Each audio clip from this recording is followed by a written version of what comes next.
আল্লাহ রাব্বুল আলামিনের মেহেরবানি, আল্লাহ তাআলা আমাদেরকে এই নতুন সরকার দান করেছেন। ক্ষমতা এটা আল্লাহর নিয়ামত।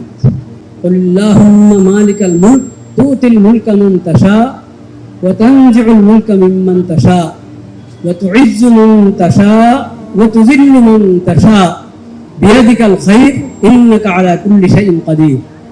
আল্লাহর নিয়ামত, এই নিয়ামতের শুকর আদায় করতে হবে। এই নিয়ামতের শুকর হলো এটার সদ্ব্যবহার। ইদা মালাক্তা ফাহসিন, আল্লাহ তোমাকে ক্ষমতা দান করেছেন, এখন তুমি এই ক্ষমতার সদ্ব্যবহার করো, সঠিক ব্যবহার করো। ইনসাফ কায়েম করা সবার ক্ষেত্রে, নিজ এবং পর, ইনসাফ প্রতিষ্ঠা করার ক্ষেত্রে কোনো ধরনের বৈষম্য না হওয়া, ইনসাফ কায়েম করার ক্ষেত্রে। ইনসাফ কায়েম করার ক্ষেত্রে নবী করিম সাল্লাল্লাহু আলাইহি ওয়াসাল্লামের শিক্ষা হলো যারা আপন তাদের ব্যাপারে সর্বপ্রথম ইনসাফ কায়েম করা এবং জুলুম রদ করা, জুলুমের প্রতিরোধ। নিজের কেউ জুলুম করলে সেখানে পাকড়া হবে আগে।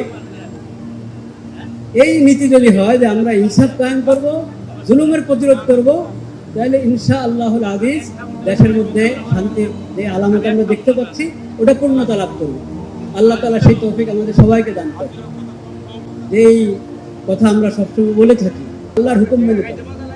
এই হুকুমটা কিন্তু ব্যাপক, একবারই ব্যক্তি পর্যায় থেকে নিয়ে রাষ্ট্র পর্যায়ে, আন্তর্জাতিক পর্যায়ে সব ক্ষেত্রে আমরা যে কোনো পদক্ষেপ গ্রহণ করার ক্ষেত্রে এটা চিন্তা করব যে আল্লাহর রসুল অসন্তুষ্ট হন, আল্লাহর শরীয়তের বিরুদ্ধে কোনো চিন্তা, কোনো পদক্ষেপ চলে যাচ্ছে আমাদের, এটা যেন ভুলও না হতে পারে, সেটার জন্য খেয়াল করা এটা আমাদের বহুত বড় দায়িত্ব।